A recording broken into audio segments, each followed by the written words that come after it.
Hello ladies and gentlemen, welcome back, Force here, and in today's deck spotlight we will be taking a look at Spike's McDruid Deck. This was originally posted on Hearthstone by Spike McFang. It is a spell power focused Druid deck with fast ramp coming through spells like Nourish and Innervate, the spell power coming from the Dalaran Mage and Kabold Geomancer, and then some spell damage spells through things like Swipe and Starfall. Now with the general summary out of the way, let's go ahead and take a look at the deck in action.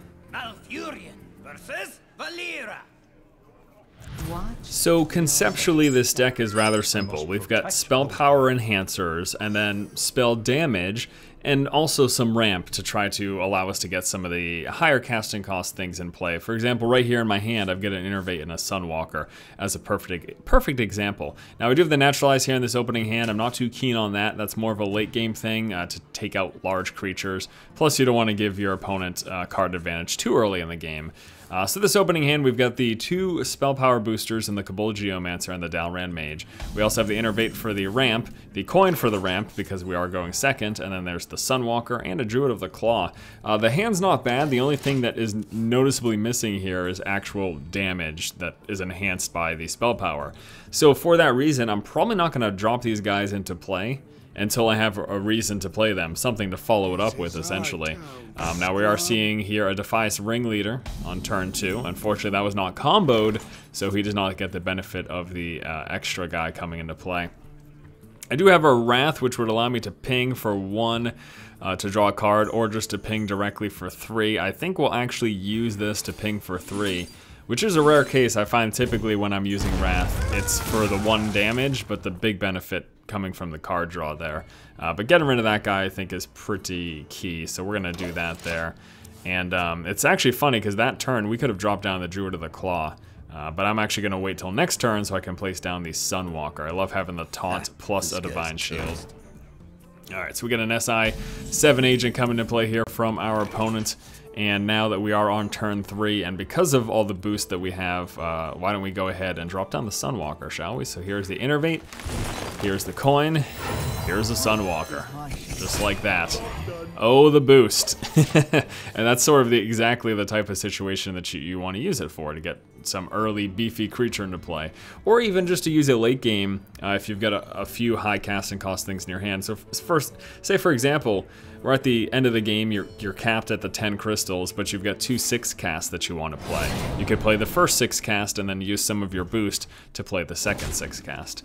So he's going to hit my Sunwalker first with himself, taking the 4 damage to the face to drop his Divine Shield, and then he's going to do something to get rid of it. Let's see if he's got something in his hand or if he plans to swing it directly. Well, actually decides to do neither one of those. That is a rather interesting decision. I am quite confused, to be honest with you.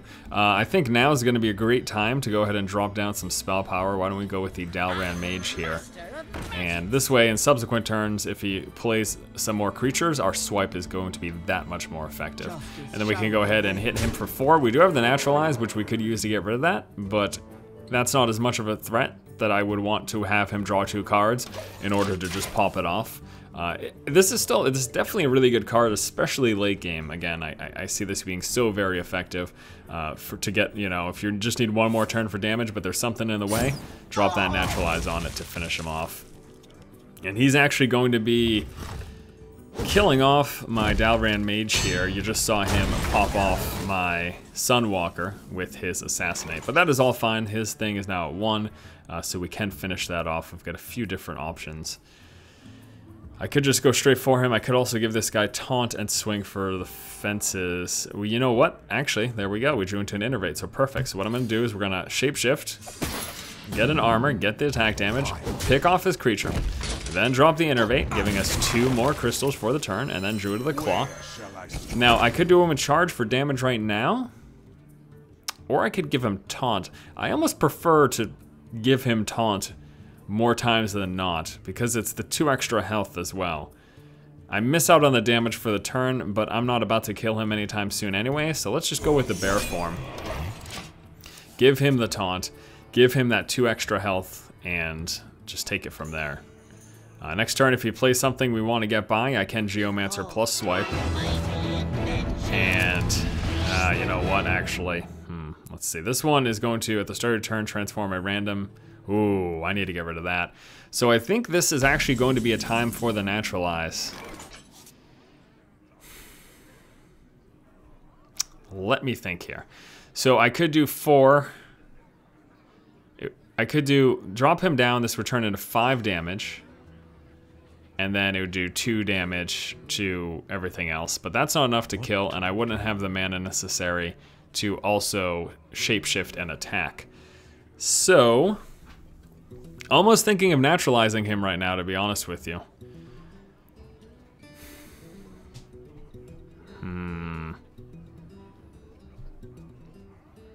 This is tough, but I think we're going to do this. I think we are. We're gonna go like this, we're gonna destroy him. I'm gonna kill that, because I don't want my guy getting turned into a 1/1. And then at this point, I can go ahead and do this for the extra mana crystal. And why don't we drop him for the spell power? And then that's the end of the turn.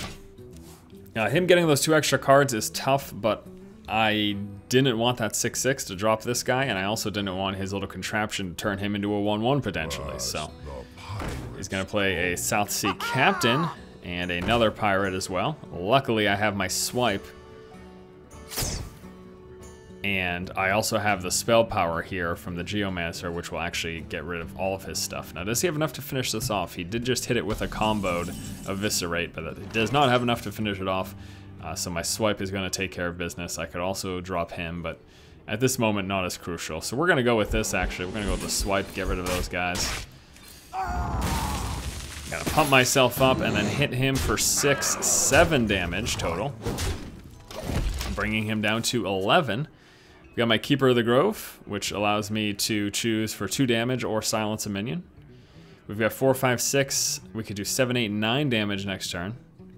There's the 6, that's 7, 8, and then the 9th coming from him, but it looks like he just decides to give up. And there you go, guys. A look at Spike's McDruid Deck in action. Okay, now let's go ahead and take a look at the deck list. Now, this is a slightly altered version of Spike's McDruid Deck that was posted on Hearthstone. I've just changed a few things out. I basically eliminated a creature and added a spell or 2.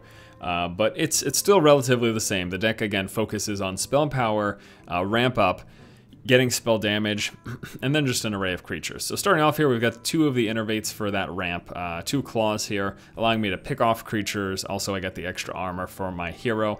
The Naturalize for direct creature removal, Wild Growth for that ramp up, Wrath for direct damage, either 3 direct damage or 1 damage, plus a card draw. Kabold Geomancer for the extra spell power, Healing Touch because it heals.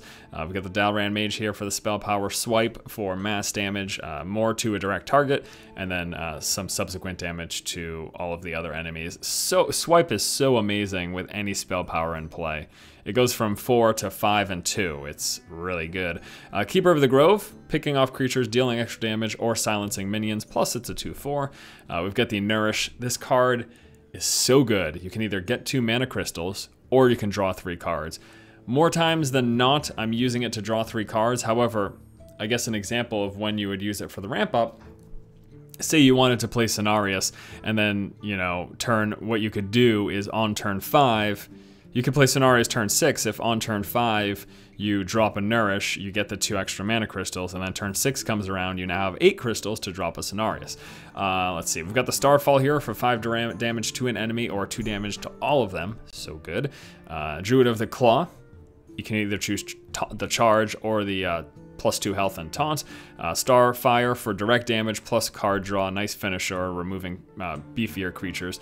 Argent Commander, charge and divine shield, good to have. Sunwalker, taunt and divine shield. And then there's Cenarius here, which allows you to either give your other minions +2/+2, or summon 2 2/2 treants with taunts. So if you get a bunch of minions in play, you can pump them all up, or you can, if you just need taunt creatures or you want 2 taunt creatures, you can choose the second option instead. Plus he's a 5/8. All right, that's a look at a slightly altered version of Spike's McDruid Deck. There will be a link to the official deck posting on Hearthstone that you can follow in the video description below, as well as a deck list for my variation of the deck. Thank you guys so much for watching. That last game admittedly wasn't the greatest, but we will be taking this deck through its paces, so just stay tuned for the follow-up video if you'd like to see some more McDruid gameplay. Thank you so much for watching. If you like the content, please subscribe, and as always, keep watching and keep owning.